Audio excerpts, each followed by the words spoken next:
Om Swastiastu. Perkenalkan, nama saya Nyoman Yulia Cahyani, NIM 2011011015, Program Studi Pendidikan Agama Hindu semester 2, jurusan Dharma Acarya. Pada kesempatan ini saya akan membawakan sebuah materi tentang filsafat pendidikan dalam program pendidikan karakter. Nah, sebelum lanjut, alangkah baiknya kita tahu apa sih itu pendidikan karakter. Jadi, pendidikan karakter itu adalah suatu bentuk kegiatan manusia yang di dalamnya berisikan tindakan yang mendidik, diperuntukkan untuk generasi yang selanjutnya. Nah, menurut Profesor Haji Pramula Mahrus Razan, dia itu mendefinisikan bahwa pendidikan karakter adalah suatu ilmu pengetahuan yang berfungsi memperbaiki karakter manusia yang perlu ditanamkan sejak dini guna mencetak generasi yang berakhlak dan bermoral Pancasila yang masih di dalam lingkup revolusi mental. Adapun contoh daripada pendidikan karakter itu adalah 1. Mengajarkan beribadah sejak dini. Jadi, mengajarkan beribadah sejak dini dapat memupuk karakter anak ke jenjang yang lebih religius. Jadi, anggota keluarga dapat mengajak seorang anak untuk bersembahyang secara rutin. Hal ini dapat memupuk anak untuk meningkatkan karakternya ke religius. Kemudian yang kedua itu mengajarkan seorang anak untuk berbicara yang baik. Jadi, segala sesuatu yang kita lakukan setiap hari tidak lepas dari yang namanya berbicara. Nah, suatu perilaku yang baik dan sopan adalah pastinya kita memiliki suatu karakter yang baik, ya kan? Jadi, ketika seseorang sering berbohong, maka itu dapat dikatakan bahwa perilakunya sudah tidak baik. Nah, anak harus menghindari kebohongan. Nah, apabila seorang anak itu berbohong, pastinya dia akan melakukan penghindaran diri, ya, penghindaran sehingga tidak dimarahi oleh orang tua ataupun kondisi yang lainnya. Disinilah peran dari anggota keluarga untuk dapat memupuk seorang anak sehingga anak tersebut tidak melakukan kebohongan dan dapat berbicara dengan sopan sehingga anak itu memiliki karakter yang baik. Kemudian yang ketiga adalah mengajarkan sikap toleransi. Jadi, sikap toleransi ini sangat diperlukan karena negara Indonesia adalah negara yang sangat beragam, baik dari suku, ras, agama, dan lain sebagainya. Jangan sampai ini dijadikan sebagai kelemahan sehingga dapat memecahkan persatuan dan kesatuan negara kita ini. Jadi, seorang anak harus memiliki rasa toleransi yang tinggi. Contohnya, ketika melihat umat agama lain yang sedang beribadah, kita tidak boleh mengganggunya. Kemudian, saya lanjutkan, yaitu peran guru di dalam pendidikan karakter. Apa sih peran guru di dalam pendidikan karakter itu? Jadi, guru di sini merupakan jantungnya dari sebuah pendidikan. Baik buruk dari pembelajaran itu sangat bergantung dari sosok seorang guru. Jadi, menurut E. Mulyase, fungsi seorang guru itu adalah multifungsi. Guru tidak hanya sebagai pengajar ataupun pendidik, tetapi guru juga sebagai evaluator, sebagai motivator, guru sebagai pembina, guru sebagai aktor, dan lain sebagainya.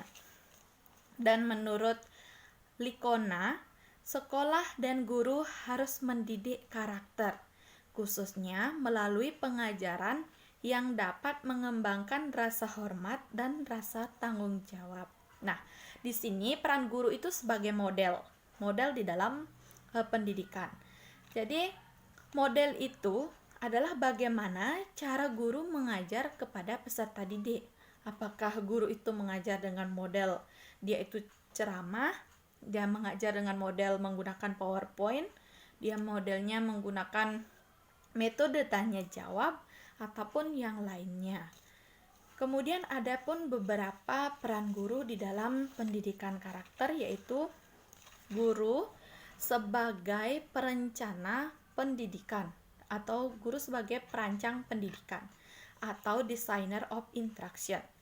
Jadi di sini guru harus berhasil merancang sebuah kegiatan belajar mengajar. Di dalam waktu yang singkat ataupun sedikit, guru harus dapat merancang sebuah kegiatan proses belajar mengajar secara efektif dan efisien. Yang kedua, yaitu guru sebagai pengelola pembelajaran atau manager of instruction. Nah, di sini ada tujuan umum dan tujuan khususnya. Jadi tujuan umum itu guru sebagai pengelola harus dapat mengelola segala fasilitas yang ada di sekolah ataupun di ruang kelas. Itu secara tujuan umumnya. Kemudian secara tujuan khusus, seorang guru harus dapat mengembangkan atau mengarahkan kepada peserta didik sehingga dapat menggunakan fasilitas atau alat-alat yang ada di dalam sekolah tersebut. Kemudian yang ketiga itu adalah guru sebagai pengarah pembelajaran. Jadi, guru hendaknya senantiasa berusaha menimbulkan, memelihara, dan meningkatkan motivasi dari peserta didik. Nah, disinilah guru berfungsi sebagai motivator untuk kegiatan belajar mengajar. Kemudian, yang keempat, guru sebagai evaluator. Jadi, guru sebagai evaluator itu adalah guru melakukan penilaian untuk mengetes tingkat keberhasilan di dalam proses pembelajaran tersebut. Kemudian yang kelima adalah guru sebagai konselor. Jadi guru sebagai konselor itu, peran guru sebagai konselor adalah guru diharapkan dapat merespon segala tingkah laku yang terjadi di dalam proses pembelajaran. Nah, yang kemudian yang ke-C yaitu fungsi pendidikan karakter. Apa sih fungsi dari pendidikan karakter itu? Jadi, fungsi pendidikan karakter dilihat secara umum yaitu sebuah cara yang bisa membangun karakter diri peserta didik. Adapun fungsinya yaitu bisa memunculkan apa yang ada pada diri manusia ataupun potensi yang ada dalam diri manusia. Hal ini akan dapat membentuk manusia itu bisa berpikir yang baik, memiliki hati nurani yang baik, kemudian memiliki perilaku yang baik pula. Nah, yang kedua itu bisa memupuk dan menguatkan perilaku masyarakat yang memiliki banyak kultur untuk dijaga. Yang ketiga, bisa memupuk dan bahkan mampu membuat peradaban bangsa menjadi meningkatkan dan bersaing secara kompetitif di dalam hubungan internasional. Kemudian, yang ke-D itu saya lanjutkan yaitu tujuan pendidikan karakter. Tujuan dari pendidikan karakter ini tidak lepas yaitu supaya mampu membangun sebuah bangsa yang ideal dan akhlak yang mulia. Kemudian disinilah tujuan pendidikan karakter itu dapat dibagi menjadi dapat mengembangkan potensi nurani, kalbu, efektif peserta didik sebagai warga negara yang memiliki nilai-nilai budaya dan karakter bangsa. Kemudian yang kedua, yaitu mengembangkan kebiasaan perilaku peserta didik yang terpuji dan sejalan dengan nilai universal dan tradisi bangsa yang religius. Kemudian menanamkan jiwa kepemimpinan dan tanggung jawab peserta didik sebagai penerus bangsa. Yang keempat, mengembangkan kemampuan peserta didik menjadi manusia yang mandiri, kreatif, dan berwawasan kebangsaan. Kemudian yang terakhir itu adalah mengembangkan lingkungan sekolah sebagai lingkungan yang aman, jujur, kreatif, dan bersahabat. Kemudian nilai-nilai pendidikan Pancasila. Jadi menurut Kemendikbud yaitu terdapat 5 nilai dari pendidikan karakter berdasarkan Pancasila, yaitu nilai karakter religius, yaitu mencerminkan keberimanan kita terhadap Tuhan yang Maha Esa, yang diwujudkan dalam perilaku melaksanakan ajaran agama dan kepercayaan yang dianut. Apa sih kepercayaan kita? Apa sih agama yang kita anut? Itulah mencerminkan bahwa nilai-nilai pendidikan karakter dari Pancasila itu adalah nilai yang religius seperti itu. Pribadi yang cinta damai, pelaksanaan dengan menghargai perbedaan agama, menjunjung tinggi sikap toleran terhadap pelaksanaan ibadah dan kepercayaan orang lain.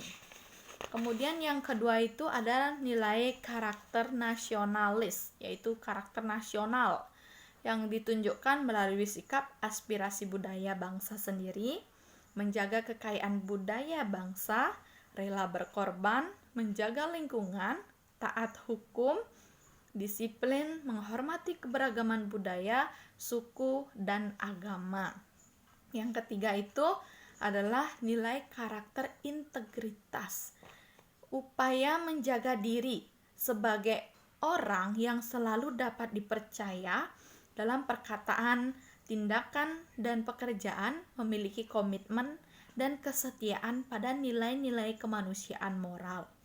Kemudian yang keempat itu adalah nilai karakter mandiri. Namanya juga mandiri itu sendiri.